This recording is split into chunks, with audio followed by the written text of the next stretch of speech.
kulanti wacan saaxiibayaal meel walba joogtaan magacayga waa qaliiji saawad ogtihiin maalmahan waxaa ka sheekeynaynay nolosha wadanka Jarmalka oo waxaan ka soo bilaabnay qofka markuu wadankan qaxooti ku yahay oo qaxootinimo iskaga dhiibo iyo processka maraya waxaan ku xijinay lacagaha qofka uu qaadanayo iyo hay'adaha uu ka qaadanayo waxaan wax badan ka sheegnay habka iskuulada iyo waxbarashada wadanka Jarmalka video ku horeeyay waxaan kaga hadalnay caymiska shanta qaybood ee caymiska wadanka uu qabsamo hay'adaha bixisa iyo sidoo kale qofka inta laga goosto bishii maanta waxaan rabnaa saaxiibayaal inaan ka hadalno das Gesundheitssystem in Deutschland habka caafimaadka wadanka Jarmalka sabab ogtiin dadkeena jooga Jarmalka waxaan helnaa daawooyinka iyo sidoo kale baaritaanada ugu casrisan adduunka haddana wax lacag ah naglama qaado haddaba sidee u shaqeeyaan marka videogan waxaan kaga hadli doonaa yee tahay qofka lacagta bixiya waa maxay farqiga u dhexeeya gesaska karanka farsiishaqoon iyo privat karanka farsiishaqoon ugu dambeynta videogana waxaan talooyin sii doonaa dadka ku cusub wadanka Jarmalka oo ay dhaawacyo ka soo gaareen intay wadada ku soo jireen ama wadankoodii intay joogeen dhaawac xanuuno haye qaabka ugu fudud ay isku daaweyn karaan wadanka Jarmalka haddii ay xiiseynaysid daawasho wacan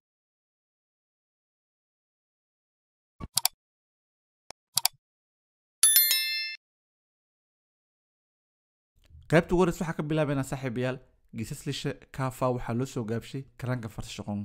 waa kaarka caafimaadka oo qof walba anaga naga mid ah oo haysto wadanka Jarmalka waa waajib in qof walba kaar caafimaad oo wato marka kaarka caafimaadka laba qaybood ku kala bixiyaan qaarna waa geesaslisha karanka farsiishaqoon boqolkiiba 90 mid ugu badan wadanka Jarmalka waxaa jirta 10% ama 12% oo haysta privat karanka farsiishaqoonka ah oo si privat ah u isticmaala labadooda farqiga u dhexeeyo qayb dambe ayaa kaga soo hadli doonaa laakiin anaga haddii aan Soomaalinahay waxa inteena badan wadanaa waxay tahay geesaslisha karanka farsiishaqoonka midka loo wada siman yahay dadka dhan ay wada siman yihiin geesaslisha karanka farsiishaqoonka wuxuu ka mid yahay shanta social farsiishaqoonka ee wadanka Jarmalka qof walba oo shaqeeyo oo bixiyo hadda marka si uu shaqeeyaa marka qaybta ugu horeysa oo ah farsiishaqt oo qofka caymiska bixiya ah waxa oo shaqeeya bishii waxa laga goostaa 14.6% ayaa laga goostaa bil walba tusaale ahaan kasoo qabo shaqaala tahay shaqadaada ayaa ku dhaawacantay ama sidoo kale adigoo weekendig iska baashaalay ama kubad ciyaar ayaa waxaa laga yaabaa lugta dhaawac inay kaa soo gaartay waxaa tagtay dhakhtarkii wuu kusoo daaweeyey kadib waa soo laabatay adigoona wax lacag bixin so videoga waxaan iskula fiirinaa sidee dhakhtarkii kusoo daaweeyey lacagtiisa uu helaya lacagtan 14% ka ah ee qof walba bixiya kaligiis ma bixiyo oo waxa laga yaabaa adiga dhaawacmay in aad shirkad u shaqeyso oo aad leedahay nin chef ah ama booska shirkadda iska leh shirkadaas marka ama ninka aad u shaqeyso wuxuu ka bixinaa waxay tahay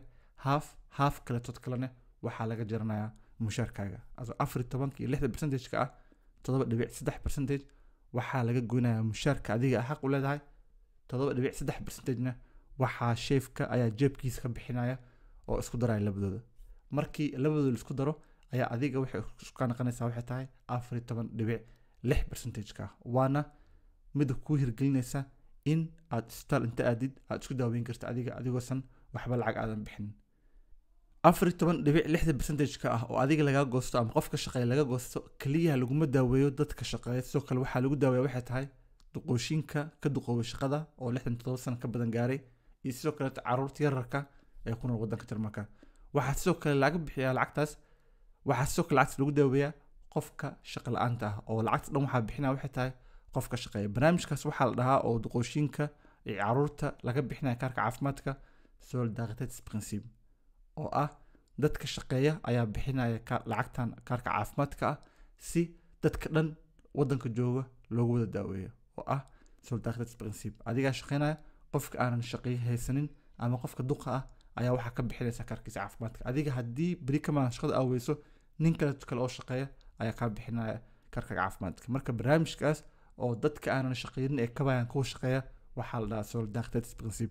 marka lacagtaas 7.3% ka ah oo bixiyay shaqaalaha laga goosto mushaarkiisa iyo lacagta 7.3 oo sheefka bixiyay markii isku daray 14 ka dhaqanayaan looma xawilayo karankaasaha toos uma xawilayo sheefka ee waxaa loo xawilayaa qol la dhahayo Gesundheitsfonds qol la dhahaa jirto qoladaas marka waxay u dhexeeyaan waxay tahay shirkadaha iyo sidoo kale gesetzliche Krankenkasse u dhexeeyaan oo qaybta ka diiwaan garsan tusaale ahaan AOK oo kale todo kale IKK oo kale TK ama HKK waxaan waa kaara caafimaad dadka ay siiyaan waxaa la gesetzliche Krankenkasse la AOK inta badan Soomaaliya aad u yaqaanaan marka sheefka toos lacagta ugu maxawilay AOK waxa u dhaxaysa hay'ad laha Gesundheitsfonds kuwaas ay lacagta u diraan qoladan Gesundheitsfonds ka marka hadhow qolo walbo qolada walbo qolada qaabilsan ayay lacag u dirayaan ayaga dhan isku lacag ma helaan karankaasaha ay dhalinyarada ku badan tahay wuxuu helayaa lacag ka yar karankaasaha oo ay duqooshin ku badan yihiin hadduu karankaasaha tusaalaan sida AOK oo kale duqooshin badan oo hayo wuxuu qaadanayaa lacag ka badan karankaasa kale todo dhalinyaro ah maadaama duqooshinka ay saad u xanuunsadaan dhaqaatiir inta badan tagaan baaritaano badan ay sameeyaan saas darteed ayuu qofkaas karankaasiis lacag badan u helayaa kan dhalinyarada ku badan tahay maadaama dhalinyaro inta badan ay dad iska caafimaad yihiin lacag yar ayuu qaadanaya qofkaas marka 14% kaaga ah waxaa loo soo xawilayaa qolada Gesundheitsfonds qolada Gesundheitsfonds marka lacagta aruriso kadib waxay u qaybinaysaa marka gesetzliche Krankenkasse ayay u qaybinaysaa qoladan marka adiga marka shalay dhakhtar baa u tagtay dhakhtarka uu ku soo daaweeyay waa ka soo laabatay qolada marka Krankenkassaha toos uguma xawilaan ayagan dhakhtarka oo waxa ayagan u dhaxayso qolo la yiraahdo Kassen Ärztlichen Vereinigung qol laha jirta ayadan dhaqaatiir isku tagta ah oo xaquuqda dhaqaatiirta iyo waxaas inta badan u doodaan laakiin haddana Krankenkassaha lacagta wuxuu xawilaa waxay tahay qoladan ayuu lacagta xawilaa qoladana marka waxa ay mushaarka oo xaq u lahaa waxay siinaysaa dhakhtarka ama dhakhtarada adiga markaas ku daaweysa waa shaqeysaa 14 euro bixisa bil walba dhakhtar ayaa leedahay 14 kaas sheefkaaga wuxuu xawilaa qolada Gesundheitsfonds-ka qoladaas ayaa waxay u sii xawilaysaa Krankenkassaha hadhow kaasa Vereinigung qolada uu xawilaa kadib ayuu dhakhtarka adiga markaas ku daaweeyay ama dhakhtarkaaga caadiga ah saas ayuu lacagtiis ku helaa marka waa processka qofka inta dhakhtarka inta tago la soo daaweeyo asiga san waxba lacag bixinin iska soo laabta laakiin ma ahan free oo lacagta adiga laakiin ma ahan free oo wax bilaash ah ma ahan waxa way wax bil walba adiga laga goostay haddii aadan adiga laga goosanin qof kale tood kala shaqeeyay ayaa laga soo gooyay si dadka dhan ay wada siman yihiin loo wada daaweeyo oo ah Solidarität-Prinzipka marka qaybta marka laga tag saaxiibayaal waxaan rabnaa inaan isla fiirino gesetzliche Krankenversicherung iyo sidoo kale tood private Krankenversicherung waxaan isla fiirinaynaa Vorteile iyo Nachteile ay kala leeyihiin qasaaraha iyo faa'iidooyinka ay kala leeyihiin ayaan isla fiirinaynaa so saa magac ugu jeedin midna waa gesetzlich oo sharciyan gesetzda maqsho wadanka Jarmalka waa qayb sharciyan midna waa sharciyan midna waa private oo qofka asiga ayaa si private ah wixiis u dalbanaya yani saa magac ugu jeedin magac marka laga soo tago marka faa'iidada ay leedahay in qofka oo gesetzliche Krankenkasse ku jiro Krankenversicherung ku jiro sida AOK-ga TK iyo waxyaabo kala mid ah waxa ay tahay qaybta ugu horeyso kostenlose Familienversicherung hadda adiga aad shaqeyso oo ay xaaskaaga iyo ilmahaaga ay shaqalaan yihiin automatic adiga lacagta 14 laga goostay ayaa familkaaga dhan ay ku cashuuran yihiin oo lacag kale ay ka sir ah lagama sii qaada haddii ayaga aysan shaqeynin oo automatic ay daawooyinkooda caafimaadkooda waxood u heli karaan marka waa faa'iidada ugu muhiimsan oo ay leeyihiin hal qof ayaa shaqo tagaya dhammaan inta kale soo hartay qofkaas ayay feelka ugu jiraan micnaha oo asiga ayaa mas-uuliyadooda qaadaya wax dhan meesha jooga buntiga labaad oo ay faa'iidada ku leedahay waxay tahay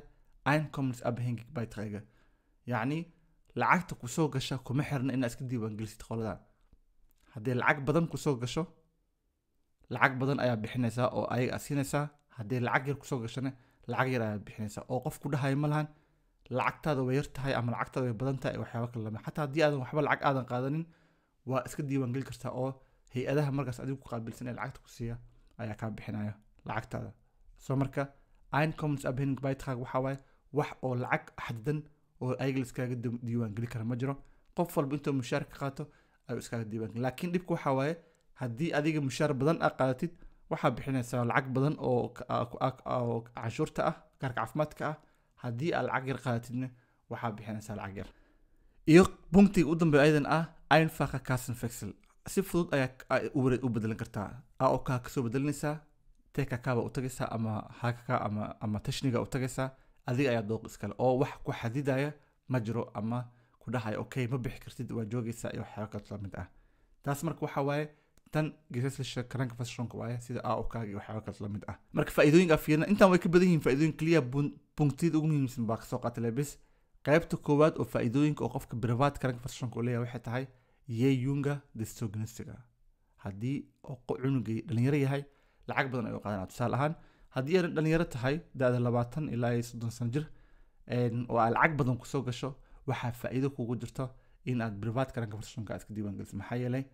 qofka markii uu yar yahay lacag yar ayuu bixinayaa qofka markuu duq yahay tusaale ahaan nin 50 sano jira ama 40 sano jira iyo kan 20 sano jiro isku lacag ma bixinayaan ayaga kan private-ka ah maxaa yeelay kan 40 jira waxay ogyihiin xanuunada ay ku sii badan doonaan ama 50 jira xanuunada ku sii badan doonaan sadarti lacagta kor ay ugu sii qaadayaan laakiin marka adiga yar tahay waliin 24 sano jir aad tahay amal ama 30 sano jir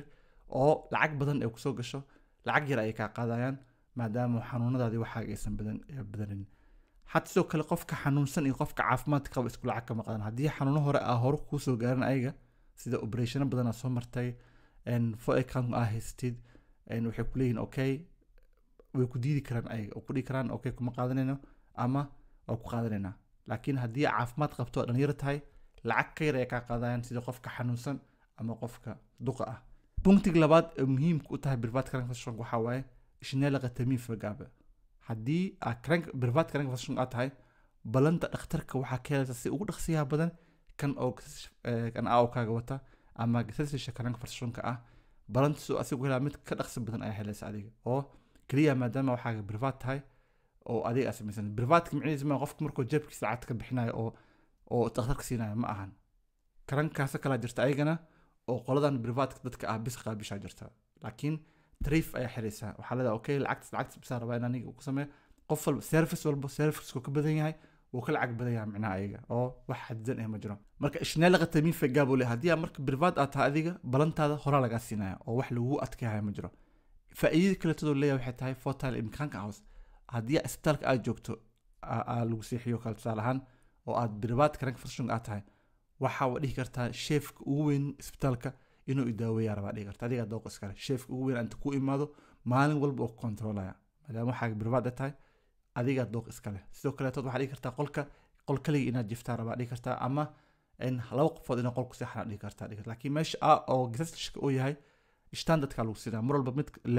qaybta ugu hooseyso oo ay dadka dhan wada helaan ayaa lagu siinayaa mar walba adigana dooq manid oo waxa laga yaabaa kalkaalsada inuu controlsha laga yaabaa ama dhakhtarka yariiska ay meesha joogo oo babaradka ah inuu inta ku imaado oo ku fiiriya laga yaabo dadka dhan wada sameeyeen laakiin marka private tahay waxa dhigi kartaa hey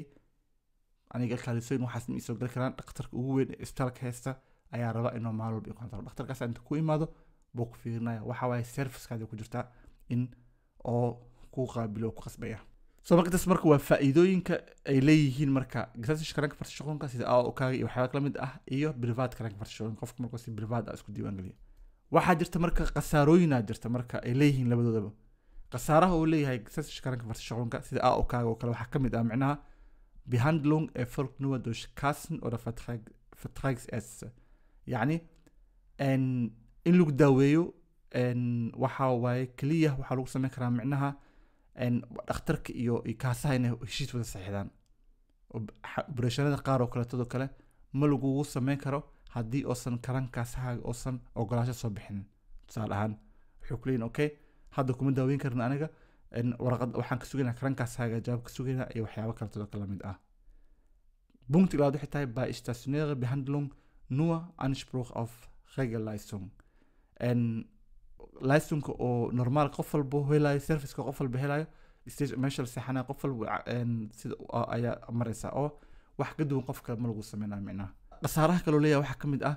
Zuzahlung bei Krankenhausaufenthalten macnaha hadii isbitaalka kale aabina badan joogto kale waxa laga yaabaa in lacag adiga lagu soo dalacda laga yaabaa oo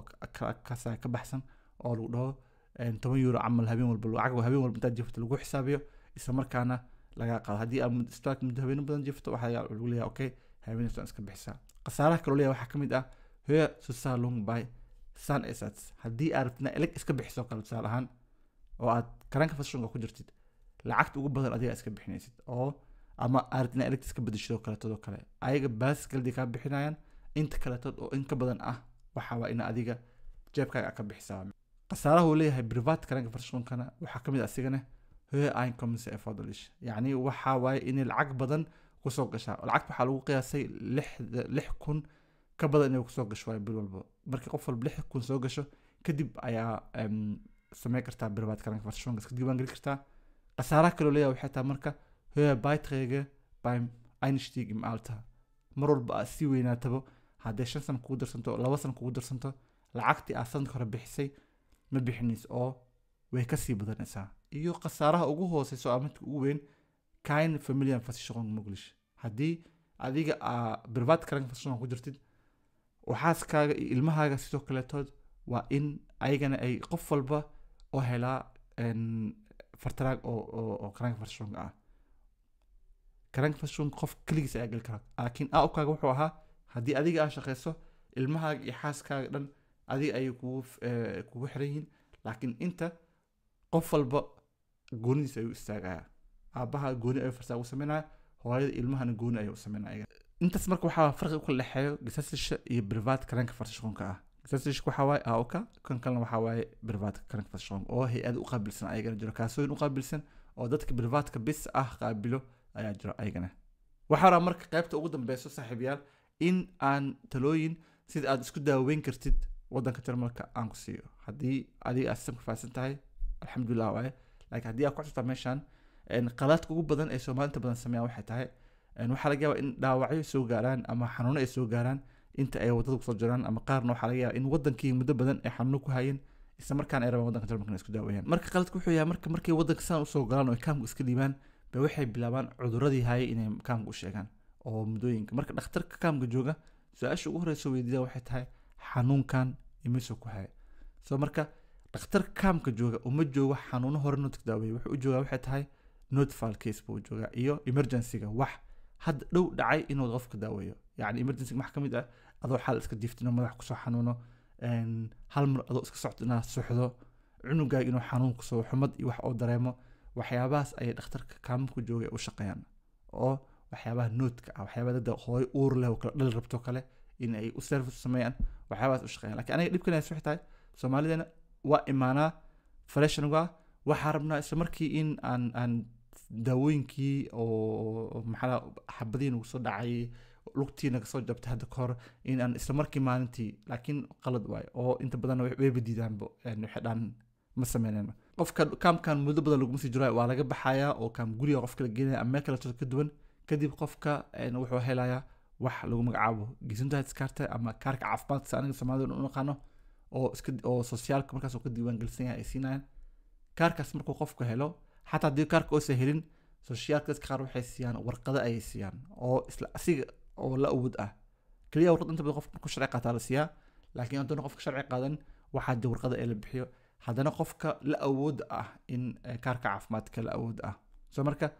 qofka markuu kaarkaas caafimaadka oo helo oo magaaladiis la geeyo wuxuu u baahan yahay inuu turjumaan soo raadsado kadibna oo tago house artska ku yaala magaalada markaas asiga oo joogo ama tuulada markaas asiga oo joogo tuulada house artska haddii qof Jarmal yaqaan ka haysto kuma dhihi karaan waa cusub tahay iska bax iyo waxyaalo kale la mid ah balan baa ka qabsan kartaa waa tay kartaa house artskaas marka meesha joogo adiga turjumaankaaga ayaa waxa ugula hadli kartaa ugu sheekan kartaa inay waxa xanuun kugu hayaan inay muddo ku haysay inaa baartaan inaad sameyso u baahan tahay soo marka house artska wuxuu ku sameynaa waxay tahay wuxuu ku siinaa marka waxay tahay house art supervision box siinaya oo warqad oo qaybta u qaabilsanta haddii qaybta lafaata kuwa lafo warqad uu kugu qoraya haddii ay qaybta oo ay murqaha tahay qaybta murqaha haddii qaybta dumarka ay tahay qaybta dumarka kugu diraya macnaha haddii ilkaha ay tahay qayb ilkaha qaybta u takhasusan macnaha qaybta ugu takhasusan xanuunka markaas ku haya caddeyn ayuu kugu qoraya kuwaasa marka u tagto ayaga ayaa markaas go-aan ka gaarayo wixii markaa jirkaaga laga sameyn lahaa oo haddii tusaale ahaan xabad kugu jirto kale xabadda sidii loo bixiyo operation loo sameyn lahaa tusaale ahaan haddii oo lug hadda korkaa jabtay oo lugtaada inta la jabiyo la toosiyo kuwaas marka lagu diro ayaa noloshaada go-aan ka gaaraya marka intaad ku cusubtaa waddanka oo ama kaam ku jirto ama nolol ku jirtid waxaa kula tali lahaa inaad iska sugtid inta noloshaada aad madax bannaan ka naqanaysid kaarka caafimaadka helaysid kadibna si isku filan dhakhtarkaaga inta ugu tagtid haddii aad Jarmalka baratin oo ka macaan badan tahay haddii aadan aqoonin inaad turjumaanka haystid house artska magaalada u tagtid kadibna barnaamijkeeda u sheegtid asigana markaas oo kusii taageero oo qolada markaas qaabilsan kiiskaaga u tagtid haddii aad cusub tahay kaamka aadid micnaheeda maaha qof walba cusub ee kaamka imaaday cudur walba oo hore u qabi jiray ama wax walba u sii hayn jiray in isla markii laga daaweynayo انت kusoo gogobina saaxiibayaal haddii videoga waxa micnaha ku saar like sar haddii wax su'aal qabtid marnaba ha kala bashkina ay soo weydiisid inta kulanka xiisa badan kulmi doona anigu qaliij ah fi amaan allah